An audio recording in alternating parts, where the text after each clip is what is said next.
choisi Jésus pour guider ma vie. Mon bien-aimé Jésus, il est à moi, je suis à lui.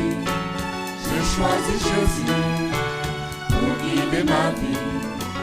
Mon bien-aimé Jésus, il est à moi, je suis à lui.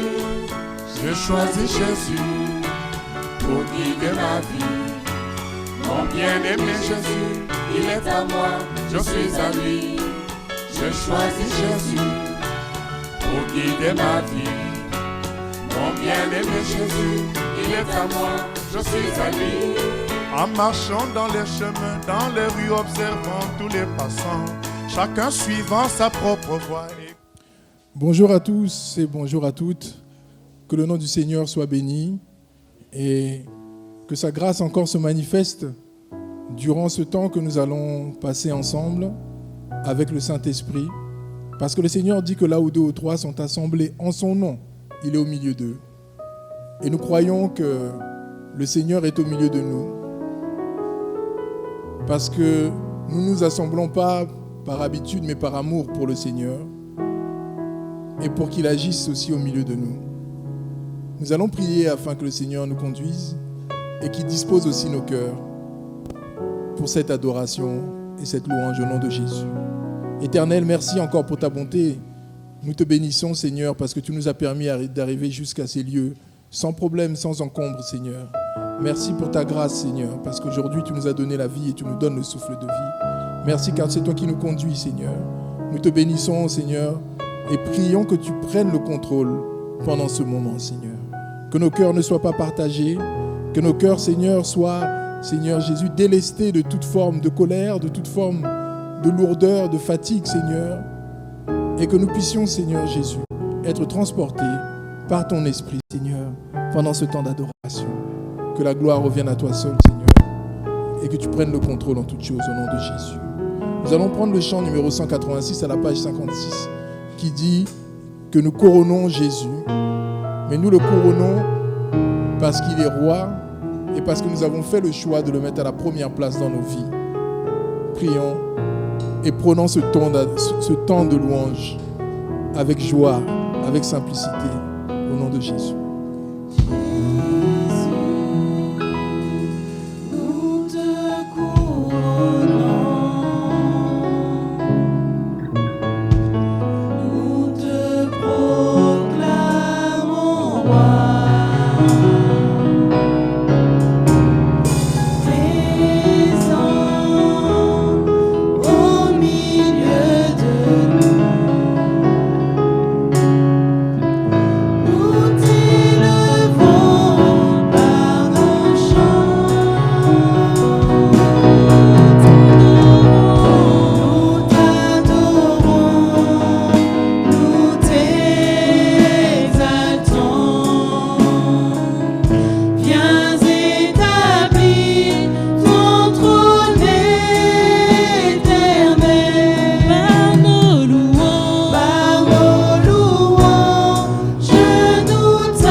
Viens établir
Seigneur, nous prions que tu prennes la place du roi, celle qui est la meilleure, celle qui est la place d'honneur, Seigneur. Dans nos cœurs, que tu prennes la place du roi. Que ce ne soit pas les hommes qui prennent la place du roi, Seigneur. Parce que toi seul es digne d'être adoré et digne d'être loué, Seigneur.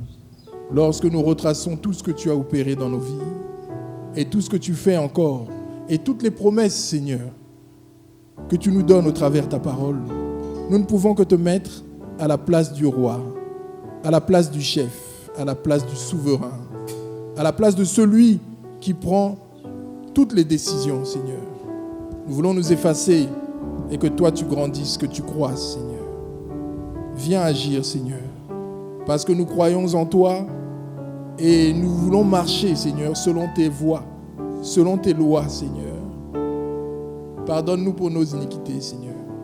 Pardonne-nous parce que parfois nous avons manifesté, Seigneur, de la duplicité dans nos attitudes, Seigneur. Nous avons été doubles. Nous avons cherché à marcher avec toi et en même temps, Seigneur, à vouloir faire plaisir aux hommes, Seigneur, dans le monde. Seigneur, éloigne-nous de cela. Parce que toi, Seigneur, tu veux que nous abandonnions tout pour te suivre, Seigneur. Nous allons prendre le chant numéro 155 à la page 48 qui dit « Je crois en Jésus ».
Amen. Jésus est bon, bien-aimé. Et Jésus est merveilleux, et ce sera le thème du prochain chant. Mais je nous exhorte vraiment à réaliser ce que nous venons de chanter. Si nous croyons que Jésus est là, nous devons véritablement le croire. Nous ne devons pas le dire simplement du bout des lèvres. Comme il est dit que ce peuple m'honore du bout des lèvres, mais son cœur est éloigné de moi.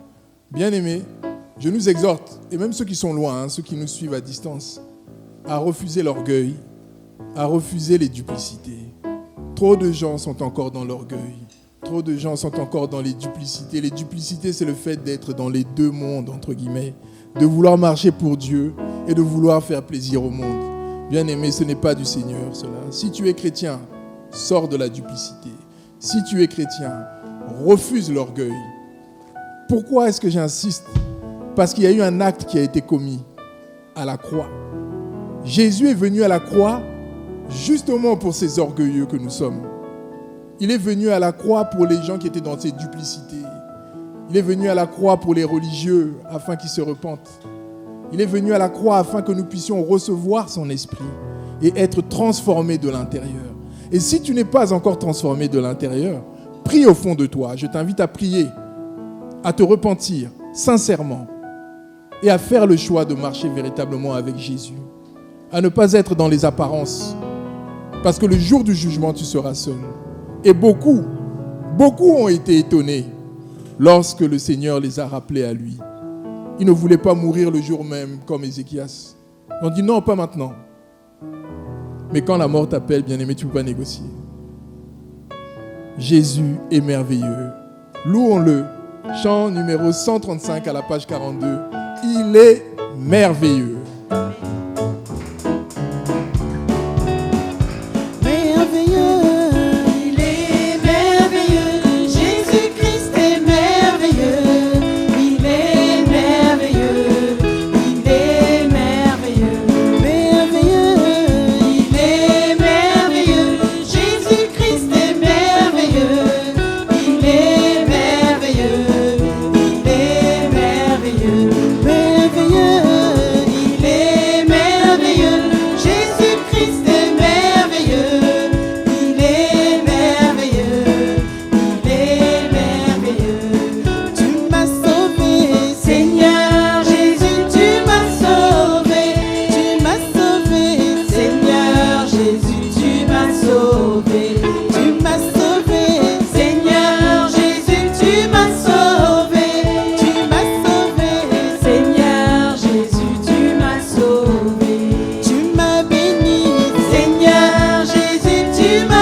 plus jamais reculer.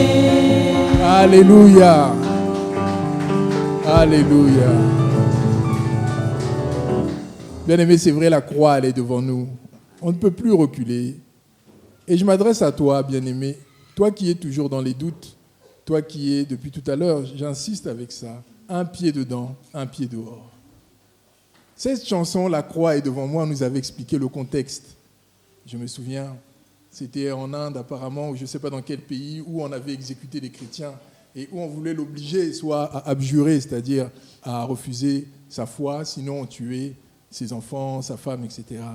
Et c'est ce que la personne avait chanté. La croix est devant moi, même si on tue mes enfants, même si on tue ma femme, moi je regarde à Jésus. Quand on pense à ça, comment est-ce qu'on peut être encore un pied dedans, un pied dehors? Quand on imagine qu'il y a des gens qui sont prêts à tout abandonner pour Jésus, et toi, tu vas t'accrocher à la bière, tu vas t'accrocher aux femmes, tu vas t'accrocher à je ne sais quoi, à plaire aux hommes, à montrer que c'est toi qui es la plus belle. Bien-aimé, tout ça, ça passera un jour. Comme on nous enseigne souvent, Brigitte Bardot, c'était l'une des femmes les plus belles du monde. Mais elle est passée aujourd'hui. Marilyn Monroe était une des femmes les plus belles du monde, séduisante. Mais elle a fini toute seule dans son lit, morte. On ne sait pas si elle a été assassinée ou quoi, bref. Et je voulais juste nous donner un petit témoignage rapide. C'était hier, je crois. J'étais en train de travailler dans le bus et j'arrive du côté de la gare de Ouassel et je pensais, j'étais un petit peu pris dans les pensées parce qu'il y avait quelques adversités. L'ennemi était en train de me secouer un petit peu et je pensais, je me disais, pourquoi toujours des combats, même si on le sait, que nous sommes sur la terre, qu'il y aura toujours des combats. Mais la chair, elle réagit, toujours des combats. Et à un moment donné, j'arrive au feu et je ferme un peu les yeux. Et quand j'ouvre les yeux, j'ai vu une chose, ça m'a dépassé. J'ai vu un panneau, c'était un panneau zone 30.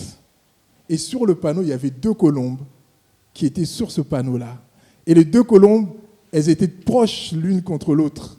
C'était un couple de colombes qui étaient proches l'une contre l'autre. Et quand je les ai regardées, bien aimé, j'avais l'impression de voir des humains. Bon, je vais dire le mari était là et il prenait soin de sa femme, enfin de la femme colombe, de la femelle. Mais c'est comme s'ils avaient des bras. Tellement ça m'a dépassé cette image, j'ai pris mon appareil photo, j'ai fait une photo. Donc ceux qui veulent voir, je leur montrerai.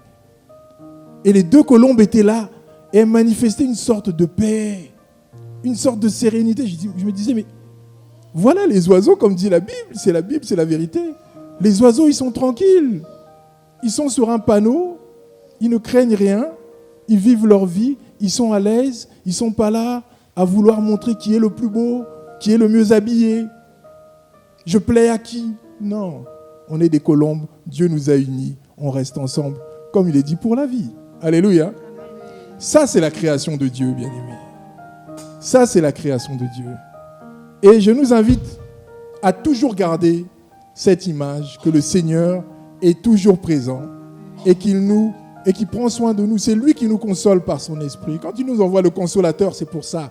Et moi, j'ai été consolé à ce moment-là. Rien qu'avec cette image, j'ai redémarré, je suis parti. Et c'est comme si on m'avait rechargé avec des batteries. Donc j'étais arrivé à 100%. J'étais peut-être à 5-10% parce que j'étais fatigué. Mais là, je suis reparti à 100%, rien qu'avec cette image. Et c'est pour ça que nous allons prendre ce chant. Numéro 97, page 31, qui dit « Durant les jours de ma vie ». Et je te souhaite aussi que durant les jours de ta vie, tu glorifies Jésus.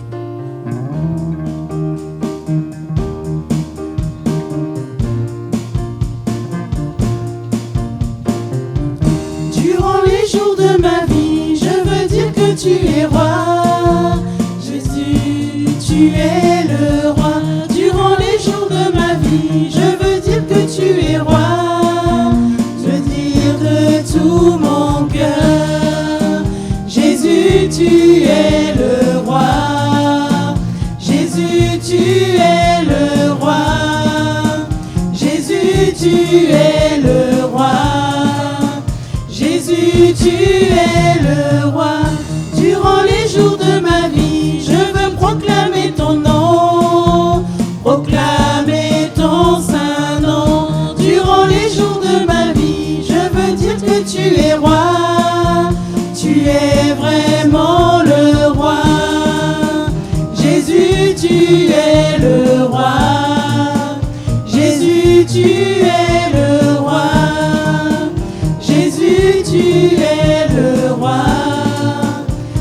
Jésus, tu es le roi. Seigneur Jésus-Christ, tu es vraiment roi des rois. Seigneur Jésus-Christ, tu es si beau sur ton trône. Seigneur Jésus-Christ, tu es tout puissant. Jésus, Fils de Dieu, comment ne pas vivre pour toi? Seigneur, tu es beau, Jésus, puissant roi. Tu es beau, tu es magnifique, oh mon Dieu, comme t'es beau, Seigneur. Tu es beau, Seigneur. Tu es beau, Seigneur. Jésus, tu es le roi. Jésus, tu es le roi. Jésus, tu es le roi. Jésus, tu es le roi. Seigneur Jésus-Christ, tu es vraiment roi des rois. Seigneur Jésus-Christ, tu es si beau sur ton trône. Seigneur Jésus-Christ, tu es tout puissant. Jésus, Fils de Dieu, comment ne pas vivre pour toi? Seigneur, tu es beau, Jésus, puissant roi. Tu es beau, tu es magnifique, oh mon Dieu, comme t'es beau, Seigneur. Tu es beau, Seigneur. Tu es beau, Seigneur. Jésus, tu es le roi. Jésus, tu es le roi. Jésus, tu es le roi. Jésus, tu es le roi. Jésus, tu es le roi.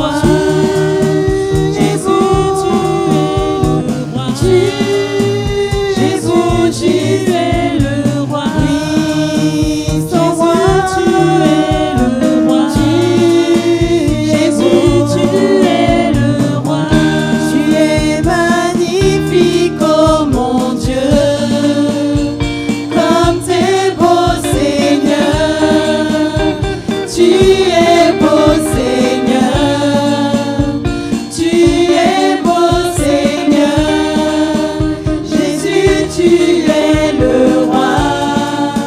Jésus, tu es le roi.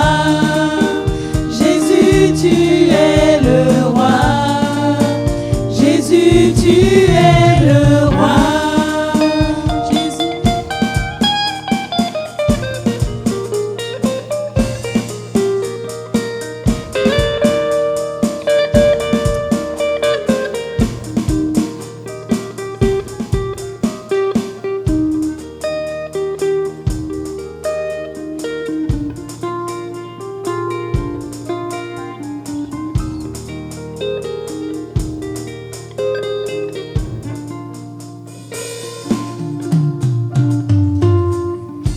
Amen. C'est vrai, on pourrait encore continuer à louer comme ça, tellement que quand on entend des louanges aussi belles, on a l'impression d'être au ciel, mais nous n'y sommes pas encore, bien-aimés.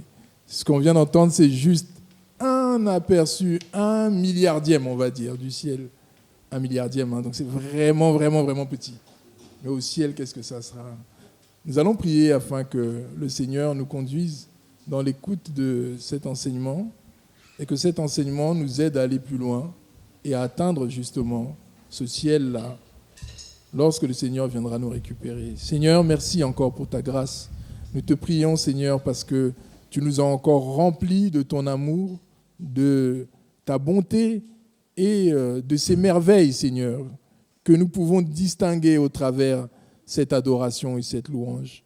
Nous voulons t'atteindre et pour cela, nous avons besoin de ta parole.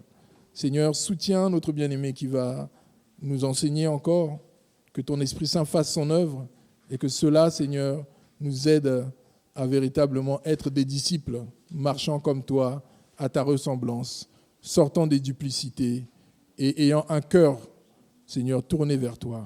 Que la gloire revienne à toi seul au nom de Jésus. Amen.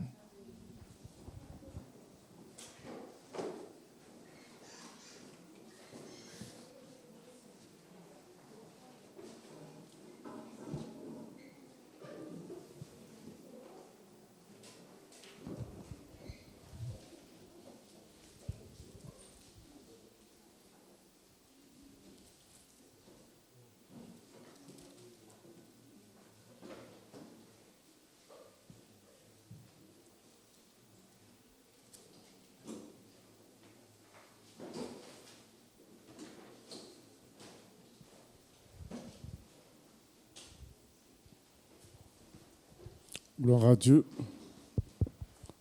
Gloire à Dieu. Nous allons continuer notre étude biblique dans le livre de Zacharie. Le livre de Zacharie. Voilà, comme tous les autres prophètes, Zacharie a parlé de son époque, mais a aussi parlé de la fin des temps. Et nous avons l'habitude de dire que toutes les prophéties trouvent leur accomplissement total et réel à la fin des temps. Donc Dieu parle pour la fin des temps et de temps à autre pour le milieu, mais c'est la fin qui compte parce que c'est la fin qui détermine l'avenir. Voilà, donc Dieu insiste sur la fin. Et lorsque ces prophètes-là prophétisaient, il y avait souvent deux parties. Dieu annonce les jugements, Dieu annonçait les tribulations, mais il annonce aussi toujours le salut à côté. Il prend soin, après avoir annoncé la souffrance, le jugement, il annonce à côté toujours le salut pour fortifier les élus qui sont en train de lutter. Voilà. Et c'est ce que nous avons vu notamment dans Zacharie 9 et Zacharie 10 précédemment. Il y a une partie où il y a les jugements, il y a aussi la partie où il y a le salut, où notamment dans Zacharie 9, il nous est précisé l'entrée de Jésus à Jérusalem assis sur un âne. Voilà, ça fortifie les bien-aimés qui vivent ça plus tard. Ils disent, mais vraiment, il y a de la précision dans le Seigneur. Il contrôle tout, parce que des milliers d'années avant, des siècles avant, il prophétise quelque chose qui s'accomplit. Donc Zacharie a prophétisé l'entrée de à Jérusalem de Jésus assis sur un âne. Et là, nous allons voir encore dans Zacharie 11 et 12 des prophéties sur la fin des temps, encore mélangées, un peu de jugement, les destructions qui vont y avoir, mais surtout le salut. Et on pourrait se dire pourquoi tout ça? Parce que Dieu, il prévient son peuple. Il ne veut pas que son peuple soit surpris. Donc, le but des prophéties, c'est nous prévenir, afin que nous ne soyons pas surpris et afin que nous nous préparions. C'est cela. Et le but des prophéties, c'est montrer aussi que tout est sous contrôle, que nous ne soyons pas paniqués en voyant la suite, le cours des événements. Dieu est au contrôle de tout puisqu'il connaît la fin. S'il connaît la fin, donc il gère tout. Voilà. Donc nous n'avons pas à nous laisser influencer par les perturbations qu'on peut lire dans les journaux télévisés ou bien des alarmistes, des gens qui ne parlent que de ce qui est mal, de ce qui est difficile. Mais nous devons garder la paix puisque Dieu a tout, connaît tout, ce qu'il a, il a tout arrangé. Nous devons garder la paix malgré tout. Et troisièmement, ça nous fortifie dans notre foi parce que nous nous disons que si Dieu connaît tous les événements du monde jusqu'à la fin, mais il me connaît moi aussi. Voilà. Je suis un événement, je suis une histoire. Donc s'il connaît l'histoire de l'humanité, il connaît mon histoire, il connaît ma vie, il pense à ça, il songe à cela. Bien sûr que tout ça est déjà dit quand même, mais il nous rappelle par sa maîtrise du passé et de l'avenir et du présent, à travers les prophéties, il nous rappelle que ce qui est dit comme quoi il compte nos cheveux, nos jours sont comptés, c'est réel puisque nous pouvons voir ces prophéties s'accomplir ou commencer à s'accomplir. Mais comme nous l'avions dit, elles s'accomplissent à plusieurs phases et nous avons une grande phase qui est la venue de Jésus et tout ce que Jésus a accompli en son temps, et ainsi que les apôtres après, sont dans les prophéties et ça va se répéter d'une autre manière à la fin des temps avec nous ou sans nous. Voilà, donc c'est ça que nous pouvons retenir de tout ça, que nous n'estimions pas que ce sont des études très difficile pour une certaine catégorie de personnes. Non, ce sont des études faites pour tous les chrétiens, afin que tous les chrétiens soient au courant de ce qu'il va y avoir et ne soient pas surpris et réalisent la grandeur et la puissance de leur Dieu qui connaît le passé, le présent et l'avenir. Voilà, donc prenons les choses ainsi, même si certains passages peuvent paraître un peu durs, mais ce n'est qu'une apparence. En réalité, Dieu veut montrer qu'il connaît l'avenir, il nous prévient, il nous montre pour que nous puissions nous préparer et ne pas être déstabilisés par le cours des événements. Donc nous prenons le chapitre 11. Chapitre 11. Zacharie chapitre 11. Liban, ouvre tes portes, et que le feu dévore tes cèdres. Gémis, cyprès, car le cèdre est tombé. Ceux qui s'élevaient sont détruits. Gémissez, chêne de Basan, car la forêt inaccessible est renversée. Les bergers poussent des cris lamentables, parce que leur magnificence est détruite. Les lionceaux rugissent, parce que l'orgueil du Jourdain est abattu. Voilà, donc nous pouvons nous arrêter là par rapport à cette première partie. Vous savez, si vous regardez la carte d'Israël, qu'est-ce qu'il y a au nord? C'est le Liban qui est au nord. Voilà, c'est le Liban qui est au nord. Ici, il est écrit « Liban, ouvre tes portes et que le feu dévore les cèdres ».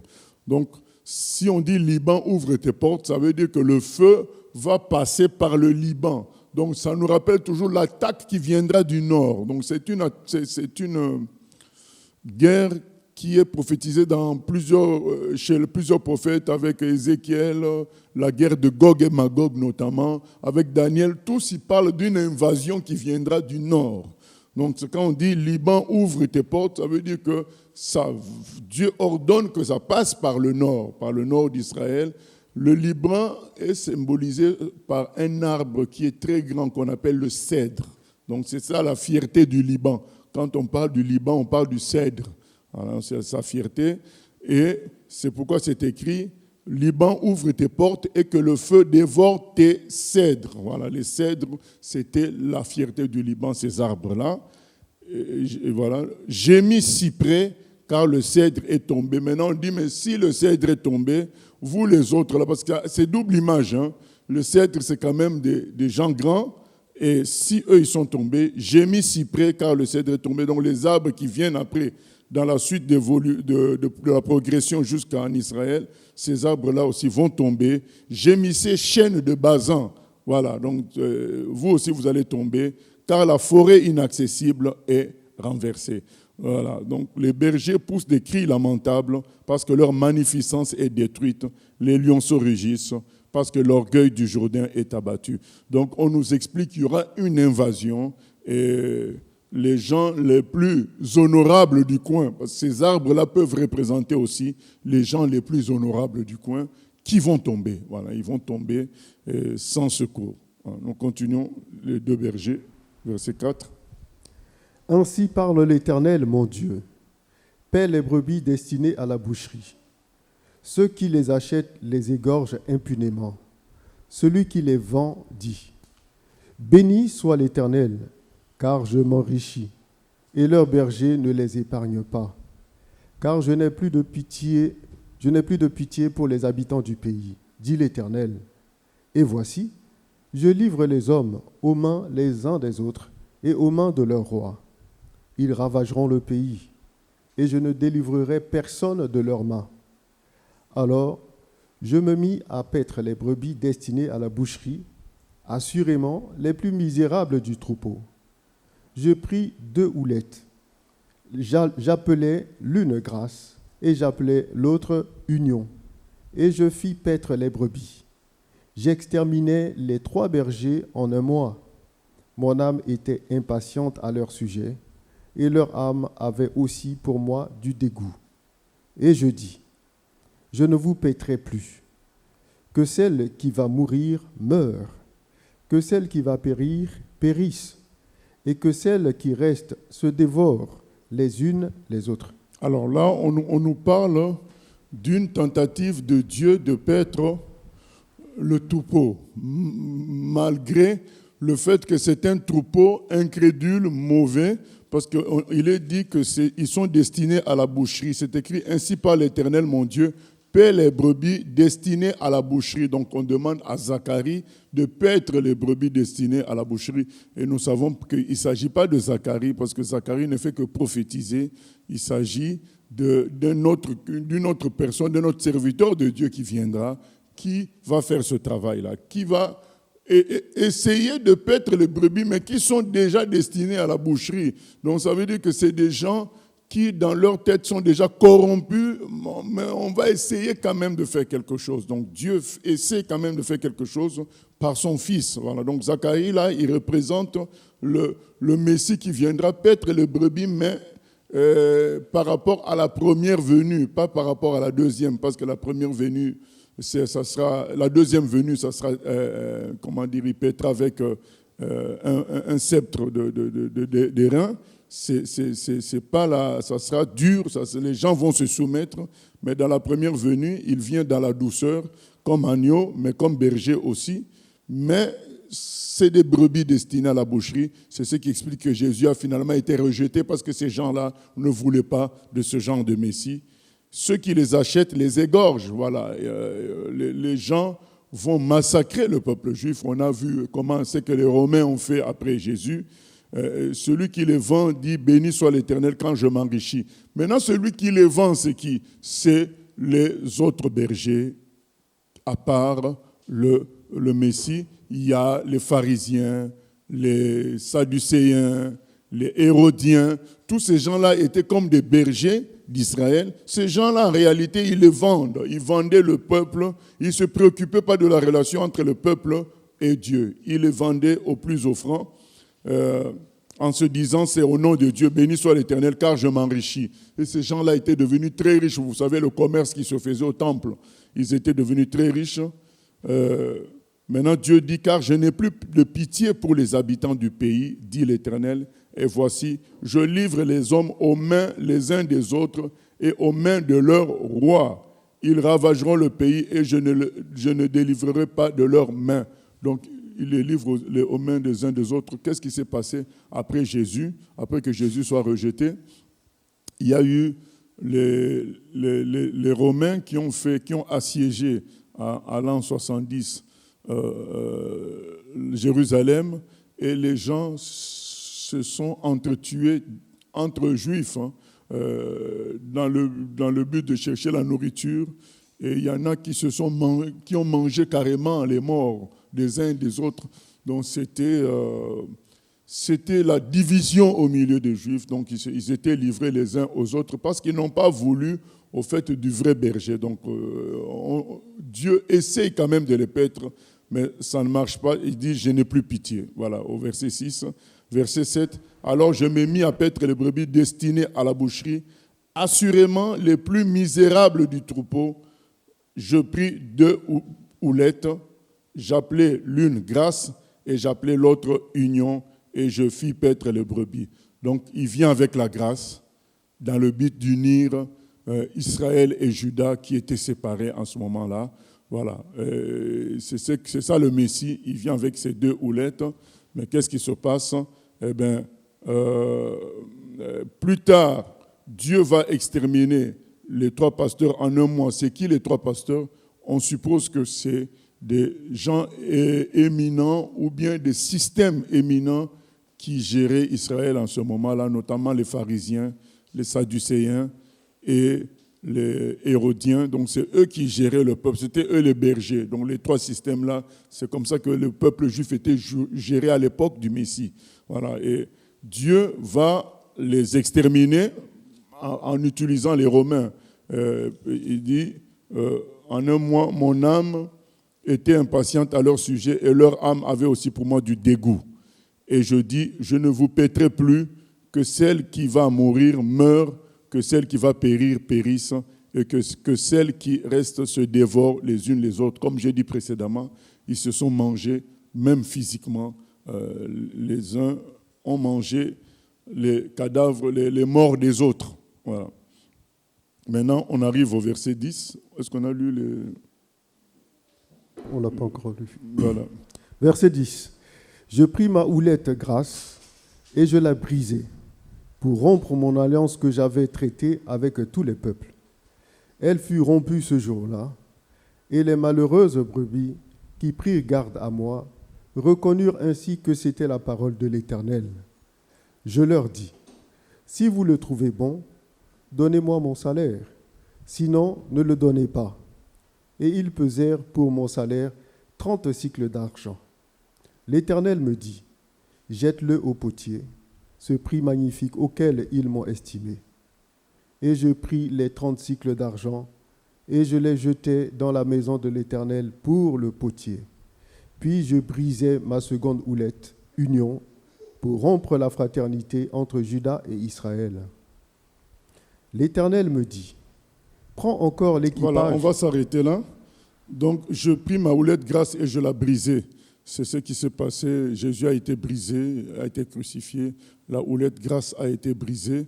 Et qu'est-ce qui s'est passé? Nous connaissons les massacres qui sont venus ensuite sur les enfants d'Israël pour rompre mon alliance que j'avais traitée avec tous les peuples. Elle fut rompue ce jour-là. Et les malheureuses brebis qui prirent garde à moi reconnurent ainsi que c'était la parole de l'Éternel. Donc les gens attentifs à la parole, les gens qui lisent vraiment la parole sérieusement, à travers Ésaïe 53, Psaume 22, vont reconnaître que tout ça, c'était des prédictions données par Dieu depuis les siècles passés. Donc, ils vont s'attacher à Dieu malgré tout. C'est comme ça que la parole a fini par nous atteindre, parce qu'il y a des gens qui se sont attachés malgré tout, malgré le fait que la houlette grasse a été brisée à la croix. Ben, il y a des gens qui se sont attachés, reconnaissant que c'était les prophéties qui s'accomplissaient. Et maintenant, on nous montre une scène dont nous rappelons un peu. Hein, c'est la scène de Judas qui reçoit un salaire de 30 cycles d'argent. Un salaire de 30 cycles d'argent. L'Éternel me dit, jette-le au potier, ce prix magnifique auquel ils m'ont estimé. Et je pris les 30 cycles d'argent et je les jetai dans la maison de l'Éternel pour le potier. Donc, qu'est-ce qui s'était passé? Judas, quand il a fait tout ça, il a été saisi de remords et il est parti rendre l'argent. Il a jeté ça au sacrificateur. Et eux, ils ont pris ça, ils ont acheté un champ là où Judas apparemment s'est suicidé. Voilà. Nous allons lire ce passage dans Matthieu 27. Je crois que ça doit être Matthieu 27, 5 à 10 peut-être. Matthieu 27.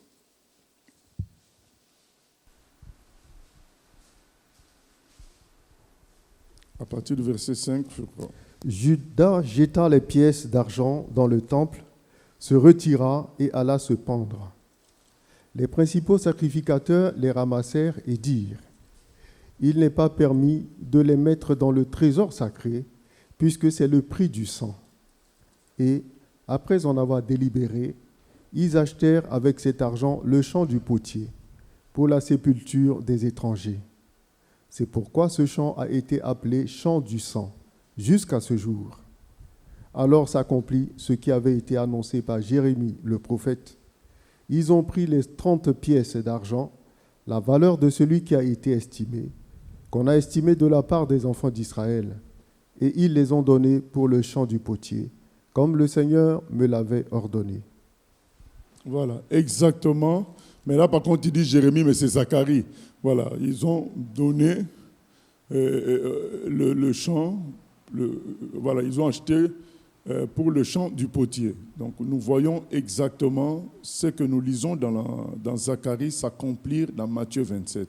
Ça nous montre une fois de plus la puissance de Dieu qui prédit des choses des siècles à l'avance et qui s'accomplissent exactement ce qui avait été dit.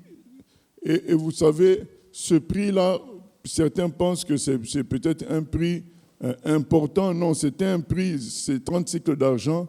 Ce n'était pas un prix de valeur, c'était un prix qu'on payait lorsque, par exemple, ton taureau encornait l'esclave de quelqu'un d'autre. Tu devais rembourser 30 cycles d'argent. Donc, quelque part, c'était une façon de rabaisser davantage le Seigneur en donnant à Judas 30 cycles d'argent. C'était équivalent à un esclave qu'on a encorné Et c'était pas quelque chose, c'était quelque chose encore qui humiliait davantage Jésus. Jésus a été vraiment réduit à rien avec cette histoire de tant de cycles d'argent. Et d'ailleurs, Judas a jeté cela, a dit, ben, ça ne sert à rien, reprenez votre argent. Et qu'est-ce qui est dit? Il est dit qu'ils ont investi ça dans le champ du potier. Donc ça montre la précision des Écritures. Nous devons faire confiance en Dieu. Il connaît l'avenir et ça c'est très très important de fonctionner avec quelqu'un qui connaît la fin des choses. Voilà, c'est très important. Et peut-être que je vais oublier, je ne veux pas le dire, je préfère le dire maintenant que ça me vient à l'esprit. Pensons toujours à la fin. Voilà. Donc la Bible nous exhorte à penser toujours à la fin. Ne soyons pas déstabilisés par le début. Les débuts peuvent être difficiles. Donc le jour où on t'annonce la maladie, c'est très difficile, mais pense à la fin. La fin, c'est Dieu qui contrôle ça. Je pense que même dans la séance précédente, nous avons lu Job 19, 25, où c'est écrit « Je sais que mon Rédempteur se lèvera le dernier ». Donc on t'annonce quelque chose de négatif, pense toujours à la fin. Ne te laisse pas abuser par le début, ni par le milieu. La fin est toujours victorieuse, bibliquement parlant. Mais il faut avoir foi. Voilà, c'est une exhortation. Les prophéties parlent des choses difficiles, mais elles finissent toujours par le salut, par la restauration.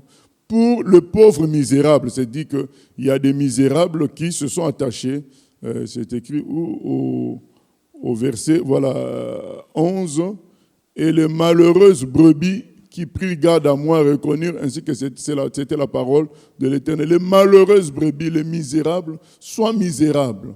Voilà. Et attache-toi à la parole qui affiche toujours le fait que la fin nous est toujours favorable. Parce que Dieu ne perd jamais de combat.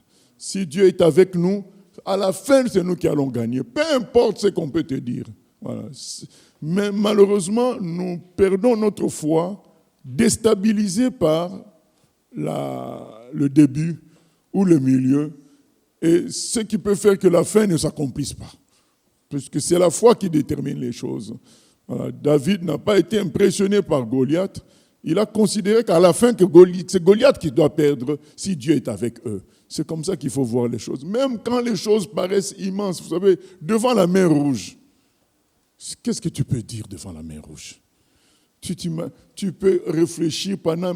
On te laisse 5 jours de réflexion, mais quelle solution tu vas prendre à ce moment-là? C'est la mer. Mais qu'est-ce qu'on a vu à la fin? C'est les enfants d'Israël qui ont traversé la mer.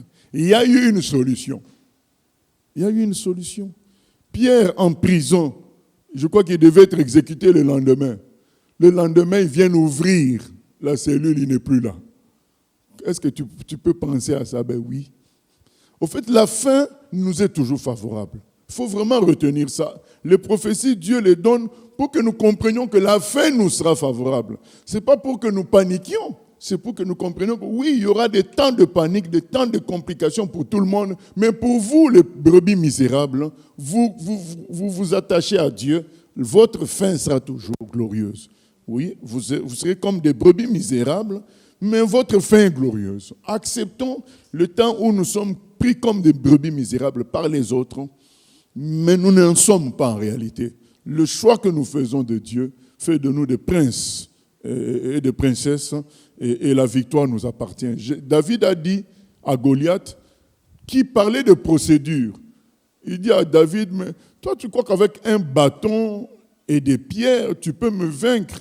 David dit, toi tu parles du milieu, comment le combat va se faire? Moi ça ne m'intéresse pas tout ça. Moi ce que je sais, c'est que mon Dieu gagne toujours. La victoire appartient à l'Éternel. J'écoutais le témoignage, il est pasteur aujourd'hui, mais à l'époque, il n'était pas pasteur. Et donc, quand il s'était converti, il était très malade. C'était en Côte d'Ivoire. Il commençait à mourir, il commençait à sécher carrément. Il devenait sec, il mourait, il se mourait. Il était musulman et animiste, mais il a accepté que finalement, les chrétiens prient pour lui. Et quand une équipe de femmes a prié pour lui, Le lendemain, il s'est réveillé guéri. Et quelques mois plus tard, il est parti visiter sa famille au village qu'il avait déjà décrété comme mort, déclaré mort, qu'il voit qu'il est bien vivant à cause de Jésus. C'était un militaire. Arrivé là-bas, tout le monde, elle avait une sœur qui était animiste, sorcière.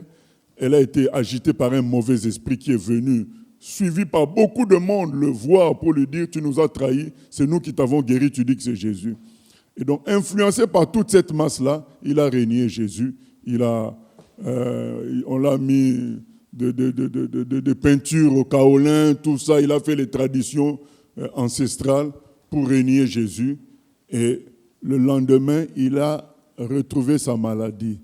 Alors, il a appelé toute sa famille. Il a dit, j'ai cru en vous. Voyez, maintenant, je suis encore malade. C'est fini. Ne me parlez plus de vos traditions. Il est rentré à la capitale. Il est rentré à l'église, il s'est humilié tout seul dans le temple, il a commencé à prier. Le lendemain, il s'est réveillé à nouveau guéri. Il a fait maintenant un saut retour là-bas avec une équipe pour l'évangélisation. Il a dit, moi je suis un gendarme, on ne peut pas me faire des choses comme ça. Il faut qu'il y ait une vengeance. Ils sont partis maintenant prêcher la bonne nouvelle. Il a pris son petit frère qui était son aîné dans la foi, qui lui prêchait autrefois, il ne croyait pas. Ils sont partis. Et arrivés là-bas, les gens sont venus voir ce qui allait se passer à ce meeting-là. Et sa sœur, la sorcière, est venue aussi. Et à un moment donné, quand ils ont mis un chant où ils déclaraient que Satan est vaincu, cette femme-là s'est levée. Elle est devenue comme un homme. Ses yeux sont devenus comme rouges, très rouges plutôt. Et s'est transformée presque en un homme. Et elle est avancée devant. Il dit, s'il y a quelqu'un qui est fort parmi vous, montrez-le-moi, je tends la main, qu'il me touche, qui touche ma main. Et lui, comme c'était un nouveau converti, ils n'avaient pas peur, mais ils attendaient que Dieu leur donne qu'est-ce qu'ils allaient faire dans ce cas-là. Et c'est son petit frère qui était un ancien converti, qui a pris la parole, qui a dit, effectivement, parmi nous, il n'y a aucun qui est fort, mais nous connaissons celui qui est fort, c'est Jésus. Voilà. Et Jésus, nous te demandons de manifester ta force. Bien-aimé, la dame est tombée KO. Et tout ça, les gens étaient venus pour voir la défaite des chrétiens, ça s'est transformé en victoire. C'est pour dire tout simplement, c'est que la façon dont les choses se font, ça impressionne toujours. Si vous aviez vu cette dame, si nous avions vu cette dame avec les yeux rouges transformée en homme, ben, ça fait peur. Mais rappelons-nous que Dieu gagne toujours. Donc, rappelons-nous toujours cela. Même si le médecin te dit quelque chose, rappelle-toi, ne te laisse pas déstabiliser, que Dieu gagne toujours. Et à partir de cela, continue ta vie avec cette foi-là. Dans la prière, dans la lutte, ne te laisse pas déstabiliser parce qu'on va te dire, et tu es paralysé, tu ne sais même plus prier parce que tu es tellement paralysé. Voilà, donc ou bien faire une gaffe. Voilà, parce que la gaffe serait qu'il lui serre la main pour prouver qu'ils étaient forts. Oh, nous ne sommes pas forts en réalité. C'est le plus expérimenté qui a eu la clé, qui a dit attention, nous ne sommes pas forts effectivement, mais nous connaissons celui qui est le plus fort. Et aujourd'hui, nous lui demandons d'agir en ce lieu. Eh bien, c'était la pagaille. Et à la fin, le mari de cette sorcière-là est venu dire, venez enlever toutes ces affaires de ma maison, ainsi de suite. Et elle-même, elle est partie, elle s'est convertie. Voilà, donc c'est pour dire que la fin nous est toujours heureuse. Peu importe le milieu. Satan va nous attirer sur les procédures ou sur les débuts. Tenons ferme. Donc même si le milieu paraît trouble, la fin nous est toujours favorable. Rappelons-nous cela. Oui. Oui.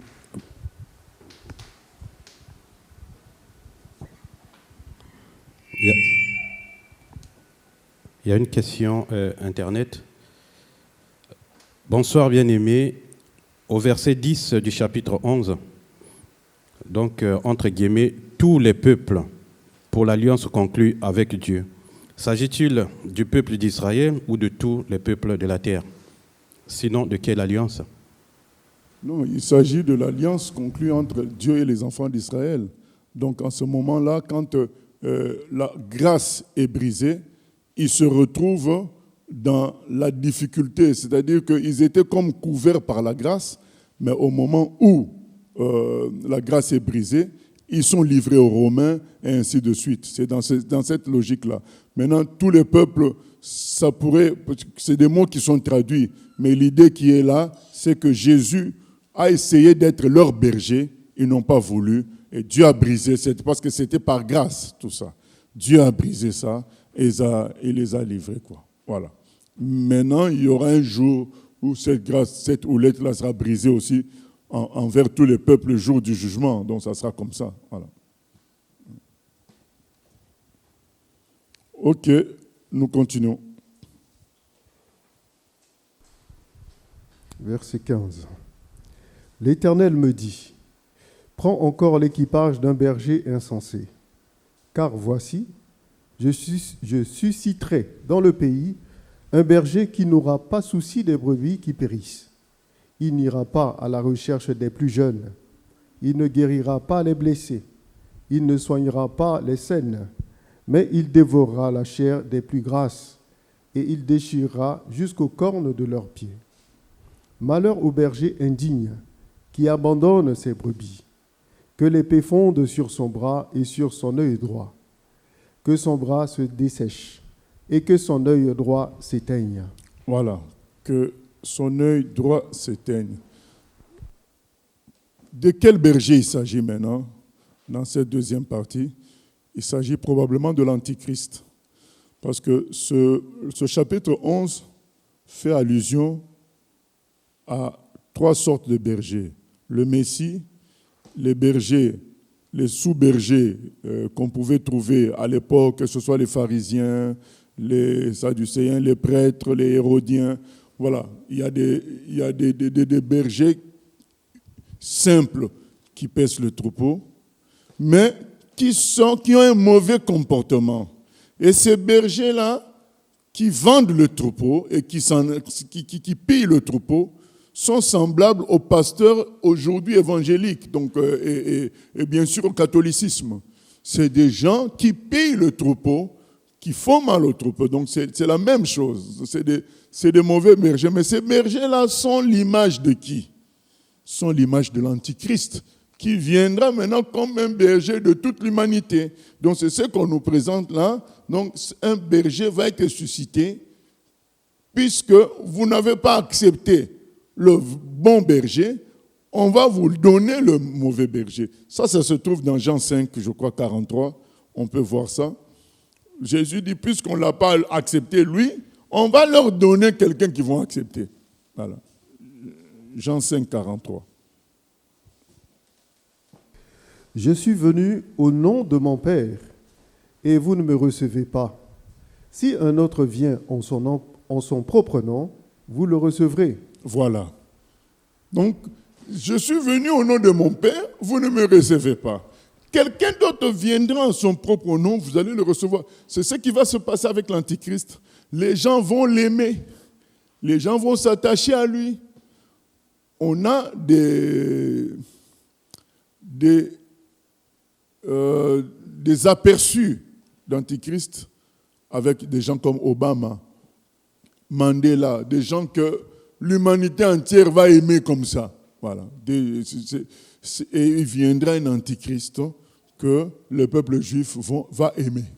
Et ainsi que les autres peuples. C'est ce qui est dit au verset 15. L'Éternel me dit, prends encore l'équipage d'un pasteur insensé. C'est lui le pasteur insensé. Car voici, je susciterai dans le pays un pasteur qui n'aura pas souci de brebis, qui périsse. Il n'ira pas à la recherche des plus jeunes, il ne guérira pas les blessés, il ne soignera pas les saines, mais il dévorera la chair des plus grasses et il déchirera jusqu'aux cornes de leurs pieds. Voilà. Malheur donc à ce pasteur du néant, malheur à ce pasteur du néant qui abandonne ses brebis. Oui, question?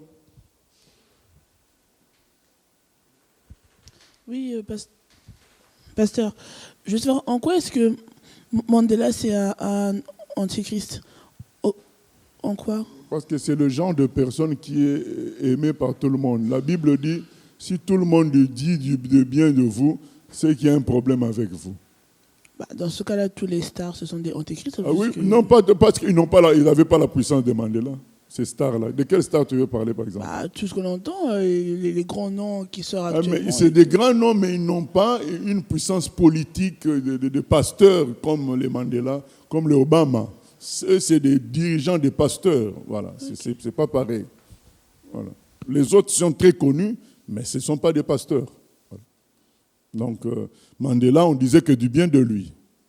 Voilà, mais, puisque ce n'est pas notre sujet, mais je tiens à vous dire qu'il a fait quand même 26 ans en prison. Ce n'est pas en étant en prison que tu vas libérer un peuple. Hein. Il a fait des actions avant la prison, on reconnaît cela, mais après il a fait 26 ans en prison. Donc, pour vous dire quand même que ce n'est pas lui, ce n'est pas à cause de lui que les Sud-Africains ont été libérés. C'est ceux qui étaient à l'extérieur qui ont combattu les Steve Biko qui ont été tués. Bon, là, c'est pourquoi je dis que ce n'est pas notre sujet. Sinon, on va faire la démonstration que les gens vraiment qui ont combattu, ils ne sont pas encensés. C'est lui qui était en prison qui est encensé. C'est un contrat qu'il a fait avec les francs-maçons. Voilà, ça c'est autre chose. Donc c'est pas...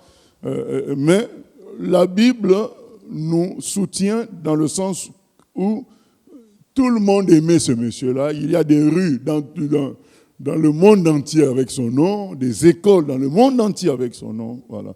Mais les vrais lutteurs qui ont lutté pendant les 26 ans que lui il est en prison, eux, ils n'ont pas les mêmes égards de la part du monde entier. Voilà, c'est ça la réalité.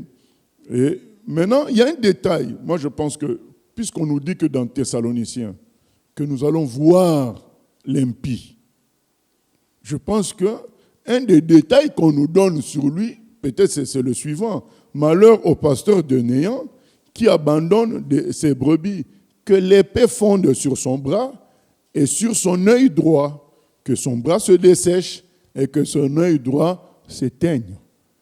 Peut-être nous devons surveiller l'œil droit et le bras droit de certaines personnes, pas parmi nous, hein, parce qu'il n'y a pas de roi parmi nous, de président, mais on doit surveiller. Moi, je vois par exemple Ouattara, son œil droit est compliqué. Oui, vas-y. Je reviens sur ce que tu viens d'évoquer. Quand on parle de l'œil droit, est-ce que ça ne représente pas le discernement? Quand on dit à un pasteur que l'œil droit s'éteigne, ça veut dire que ce sont des gens qui vont manquer maintenant de vision, de discernement. C'est pas ça spirituellement, non? C'est possible, mais retenons quand même ces détails. Par exemple, ça peut être utile un jour. Par exemple, le bras, le bras se coupe. Est-ce que c'est pas se dessèche. Est-ce que c'est pas la force que les gens avaient? Et ça peut, voilà. Mais ça peut être aussi physique, puisqu'on a un exemple de bras qui s'est desséché avec 1 roi 13, l'histoire du jeune prophète. Donc il a décrété que le bras du roi, quand le roi l'a menacé, son bras s'est desséché. Voilà. Donc c'était physique. Donc à partir de là, puisqu'on nous dit qu'on verra l'impie, comment on va les reconnaître? Il nous est dit que nous verrons l'impie. Nous saurons que c'est lui. Mais comment nous saurons? Donc retenons, puisqu'on a tous ces renseignements qui nous permettront de savoir que là, c'est maintenant l'impie. Quand on va au Obama, tous les yeux sont normaux. Bon, on se tranquillise. À l'époque, c'était Jean-Paul II, les yeux étaient normaux. Mais là, on nous dit l'œil droit et le bras droit. Donc on est vigilant là-dessus puisqu'il faut qu'on voit l'Antéchrist avant l'enlèvement. Mais je n'ai pas de Ouattara, mais il faut savoir que Dieu, en fait, les personnages de l'histoire ont toujours des semblables qui viennent. Par exemple, à une époque, les chrétiens pensaient que c'était Staline, l'Antichrist. À une époque, les chrétiens pensaient que c'était Jean-Paul II. Il y a toujours des créatures comme ça, semblables au personnage vraiment qu'on attend. Voilà, et voilà. Donc, soyons vigilants, l'œil droit et le bras droit desséchés. Voilà. Nous passons au chapitre 12.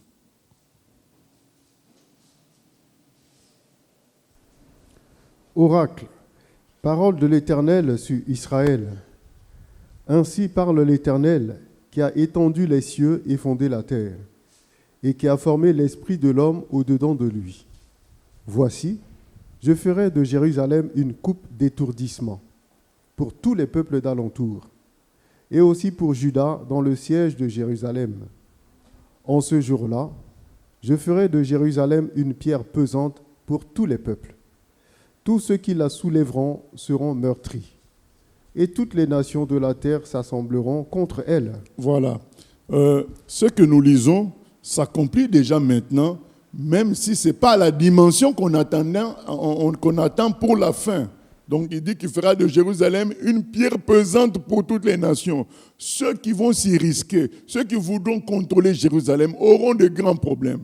Mais c'est ce qui se passe déjà aujourd'hui. Jérusalem est une pierre pesante pour toutes les nations. La preuve, dès qu'une affaire a lieu à Jérusalem, toutes les chaînes de radio, de télé en parlent dans le monde entier. Donc Jérusalem, qui n'est qu'une petite ville comme Montpellier à peu près, et qui n'a pas de richesse de sous-sol, qui n'a pas, je crois même, les cours d'eau sont pratiquement inexistants à Jérusalem. Donc il y a aucune richesse directe qui ferait de cette ville-là quelque chose, une pierre tournante, une place spéciale par rapport au commerce, par rapport aux mines, tout ça. Il n'y a rien qui fait que Jérusalem est devenue si importante. Il n'y a rien matériellement qui justifie cela, sinon la parole de Dieu, qui dit qu'elle va devenir une pierre pesante. Donc tout ce qui va s'y passer va perturber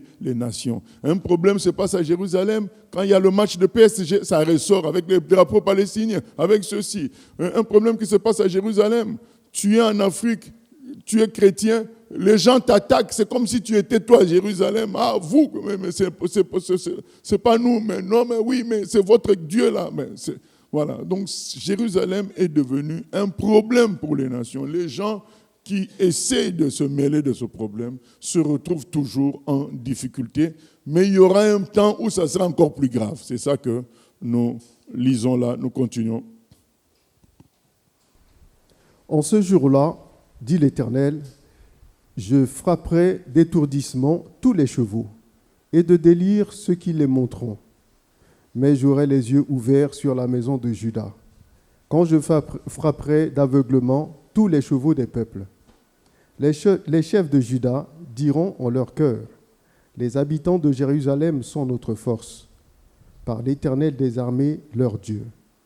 En ce jour-là, je ferai des chefs de Juda comme un foyer ardent parmi du bois, comme une torche enflammée parmi des gerbes. Ils dévoreront à droite et à gauche tous les peuples d'alentour. Et Jérusalem restera à sa place, à Jérusalem.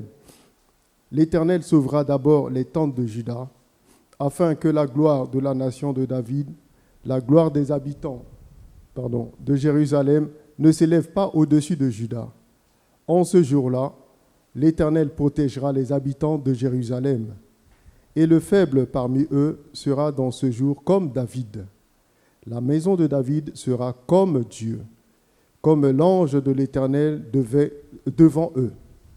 En ce jour-là, je m'efforcerai de détruire toutes les nations qui viendront contre Jérusalem. Voilà, donc c'est cette guerre finale, la guerre finale qui fera que le Messie finalement revienne et intervienne et pour soutenir le peuple de Juda. C'est ce qui nous est décrit là. C'est des nations qui viendront en grande quantité pour éradiquer Israël. Donc je crois qu'ils vont se dire, nous allons agir par le nombre avec une masse très très importante. Ils vont faire une coalition, ils vont faire une descente terrible par le nord. Et nous avions vu dans les prophètes précédents que Israël fera l'erreur de se confier à l'Antichrist et il n'aura plus une sécurité à lui comme il le fait pour le moment, parce que la sécurité qu'il a aujourd'hui va connaître ses limites. Voilà. Donc, à un moment donné, Israël va atteindre ses limites par rapport à sa sécurité personnelle et orgueilleuse. Et à partir de ces limites-là, il y aura des gens qu'eux, ils appelleront des sages, qui trouveront préférable de faire alliance pour qu'il y ait la paix dans le monde. Donc ils vont s'inscrire, c'est la gauche, La gauche veut une paix mondiale, il ne veut pas de frontières. C'est Jean-Luc Mélenchon, plus de frontières, tout ça. Donc ce sont ces gens-là de gauche, certainement, qui prendront le pouvoir en Israël, qui inscriront Israël dans ce schéma de paix mondiale, de sorte qu'ils aient aussi la paix avec leurs voisins. Et ils n'auront plus une sécurité exclusivement la leur. Voilà. Et qu'est-ce qui va se passer? À partir de là, viendra un incident lorsque l'Antichrist voudra être adoré. Eux, ils vont refuser.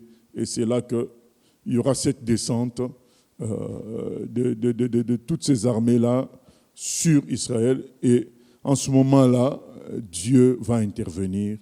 Et ça sera l'occasion pour eux de se tourner vers Jésus-Christ. C'est ce que nous voyons dans les versets 10 jusqu'à la fin. Alors je répandrai sur la maison de David et sur les habitants de Jérusalem un esprit de grâce et de supplication.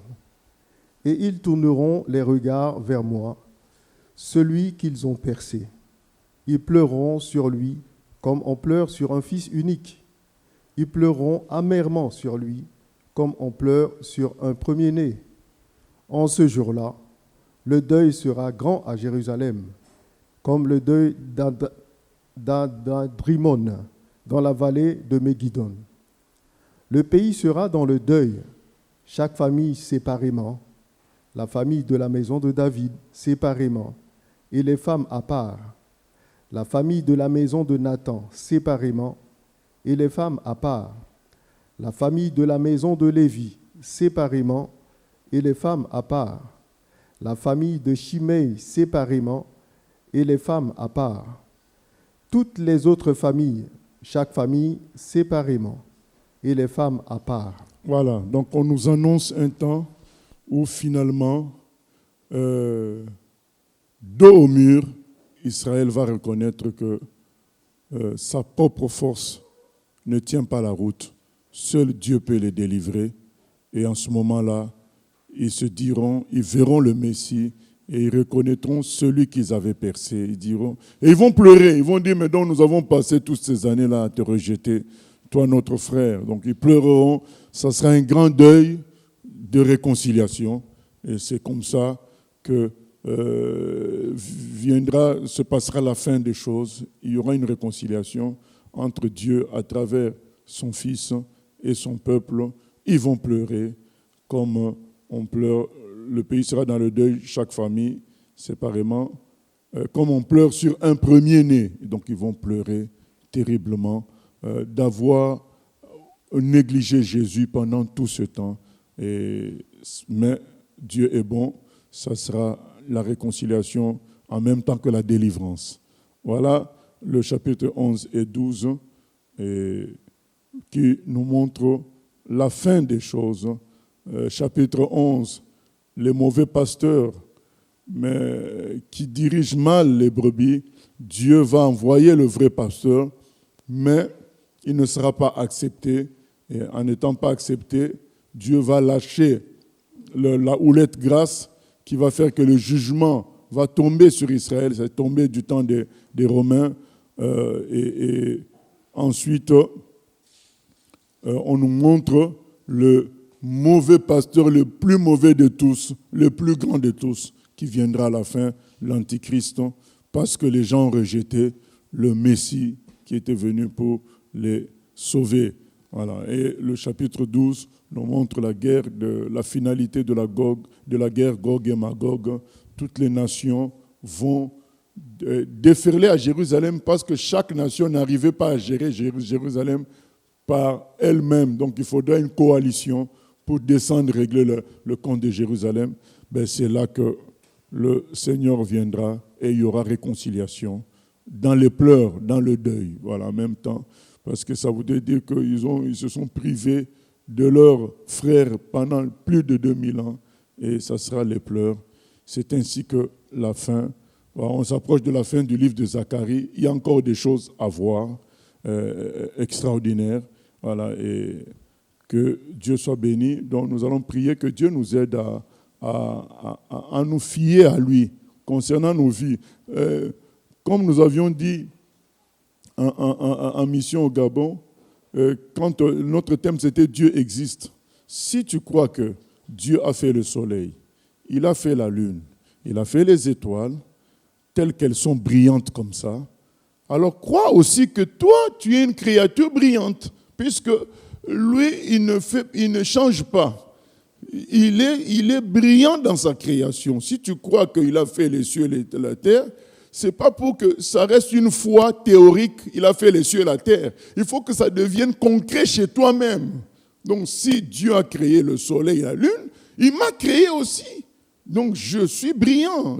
Voilà, David a dit, je suis une créature merveilleuse. Donc à partir de là, ta relation avec Dieu doit changer, comme quoi tu dois t'entretenir brillamment avec lui, dans la pureté, dans la sainteté et dans les actions. Voilà, c'est cela. Et là, nous voulons dire que si tu reconnais que les prophéties de Dieu s'accomplissent, comprends aussi que dans ta propre vie, ça s'accomplira. Voilà, donc que ce ne soit pas une lecture théorique où on remplit nos têtes de connaissances, mais que ça tourne vers une pratique personnelle, une assurance personnelle que, puisque nous voyons des choses qu'il a prédites des milliers d'années s'accomplir, mais ce qu'il a dit aussi sur moi en tant que fils de Dieu, en tant qu'enfant de Dieu, peut s'accomplir pourvu que j'ai foi en tout cela. Donc mettons notre foi en Dieu afin que ce qu'il a dit sur nous, comme ça s'est accompli pour Israël, ça s'accomplisse pour nous-mêmes également au nom de Jésus.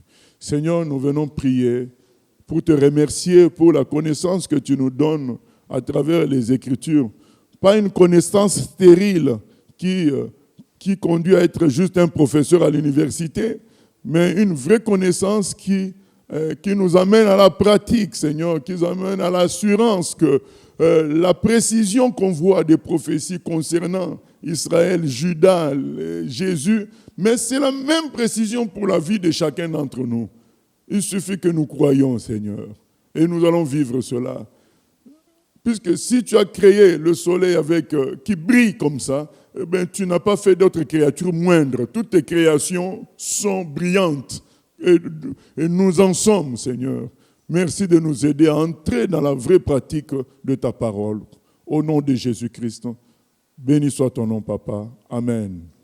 Voilà, gloire à Dieu. Comme annonce, nous avons vendredi études bibliques sur Genèse. Nous continuons vendredi prochain à 18h. Que Dieu nous bénisse.